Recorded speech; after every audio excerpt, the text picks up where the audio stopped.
les hommes et les femmes de la Bible ont utilisé une ressource spirituelle pour accompagner leurs intenses prières adressées à Dieu.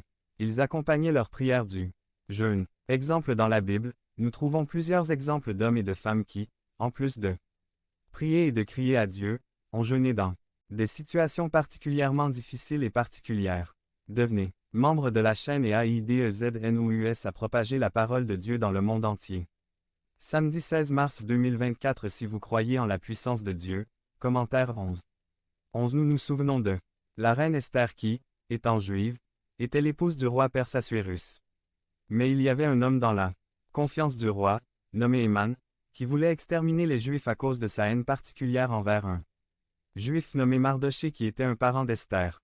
Par des ruses, Éman réussit à faire approuver par le roi un décret de haine dans lequel il était autorisé qu'à une certaine date, les habitants non-juifs des provinces du royaume puissent tuer les Juifs et conserver leurs biens. Esther se trouvait dans un endroit stratégique pour faire quelque chose pour son peuple. Le seul problème était qu'elle ne pouvait pas se présenter devant le roi sans être convoquée, cela pourrait lui coûter la vie. Pour se préparer à réaliser cette action audacieuse, il cria à Dieu et jeûna, comme nous le dit Esther 4. 16. Allez rassembler tous les Juifs qui sont à Suse, afin qu'ils jeûnent pour moi. Pendant 3 jours, ne mangez ni ne buvez, ni de jour ni de nuit. Moi, je jeûnerai avec mes jeunes filles, tout comme toi. Quand je ferai cela, je comparaîtrai devant le roi, même si cela est contraire à la loi. Et si je péris, que je périsse. Dans l'Ancien Testament, nous trouvons également la situation dans laquelle se trouvait le roi Josaphat. Plusieurs villes s'allièrent et vinrent à leur conquête. La réponse de Josaphat à une telle menace se trouve dans 2 Chroniques 20. 3 à 4. Effrayé, Josaphat décida de consulter l'Éternel et proclama un jeûne dans tout Juda. Les habitants de toutes les villes de Juda vinrent ensemble demander du secours à l'Éternel. On se souvient également de la réponse du roi et des habitants de Ninive. Lorsque le prophète Jonas annonça que Ninive serait détruite dans environ 40 jours. Ils crièrent à Dieu pour lui. Demandez pardon et jeûnez comme le dit Jonas 3. 6 à 8. Lorsque le roi de Ninive entendit le message, il se leva de son trône, ôta sa robe royale, pleura et se couvrit de cendres. Puis il ordonna qu'il soit proclamé à Ninive, par décret du roi et de sa cour. Personne ni animal, mouton ou bétail, ne goûtera à aucune nourriture, ni ne pètera ni ne boira de l'eau. Au contraire, le roi ordonne que chacun, ainsi que ses animaux, pleure et crie vers Dieu de toutes ses forces.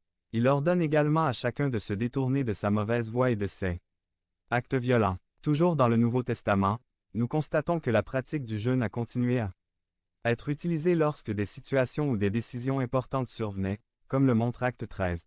23, lorsque Paul et Barnabas furent chargés d'entreprendre le premier voyage missionnaire.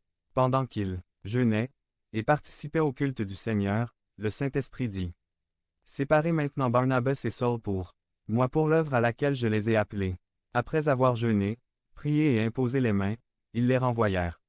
Comme nous le voyons, les hommes et les femmes de la Bible, lorsque surgissaient des situations particulièrement particulières qui exigeaient une prière intense, qu'il s'agisse de décisions transcendantales, de confessions, de menaces imminentes ou d'actions courageuses, accompagnaient une prière intense par le jeûne. Caractéristiques à partir de ces passages et d'autres de la Bible, nous pouvons souligner certaines caractéristiques qui caractérisent le jeûne.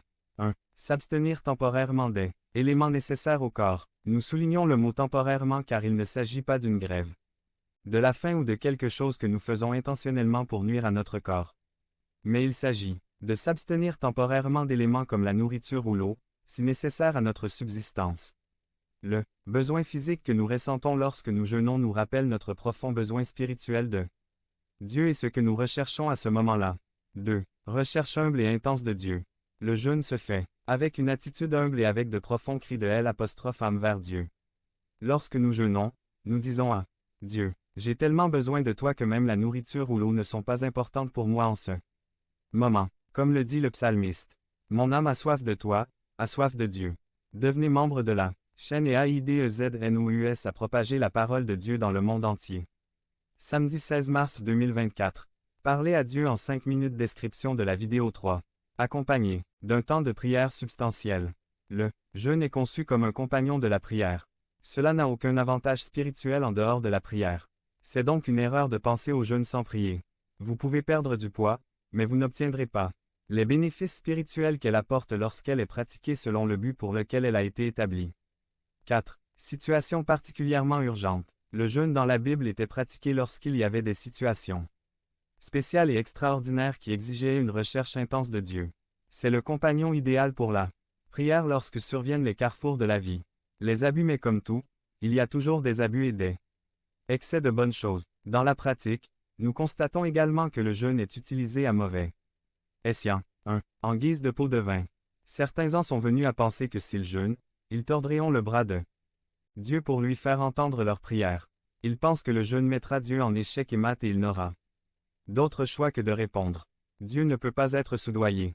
Dieu nous écoute parce qu'il est un Père aimant. Le bénéfice des apostrophes accompagner la prière du jeûne est pour nous. 2. En sacrifice. Certains jeûnent pour se punir lorsqu'ils demandent pardon pour leurs péchés. Ils pensent qu'en faisant le sacrifice de s'abstenir de nourriture, ils apaiseront la colère de Dieu. Mais la Bible nous enseigne que nous ne pouvons ni ne devons rien faire pour expier nos péchés, car la mort du Christ était suffisante pour payer nos péchés. La colère de Dieu s'est déchaînée sur Jésus-Christ et tous ceux qui croient en lui reçoivent le pardon de leurs péchés. Il a porté la culpabilité et le châtiment du péché. C'est pourquoi nous pouvons prier avec confiance au nom de Jésus, notre seul médiateur, et le Père nous entend. 3. Comme superstition. Certains voient le jeûne comme un rituel ou une formule qu'ils doivent suivre comme s'ils suivaient une recette, car sinon, ils pensent que cela ne fonctionnera pas. Ils sont très préoccupés par des choses comme la durée du jeûne, la nourriture et les liquides à jeun ou simplement la nourriture, etc. Le jeûne n'est pas une question de formalité ou de rituel légaliste, mais une recherche physique et spirituelle de Dieu dans des situations particulières. Ne vous perdez pas dans le ritualisme, mais priez et jeûnez humblement en cherchant le Père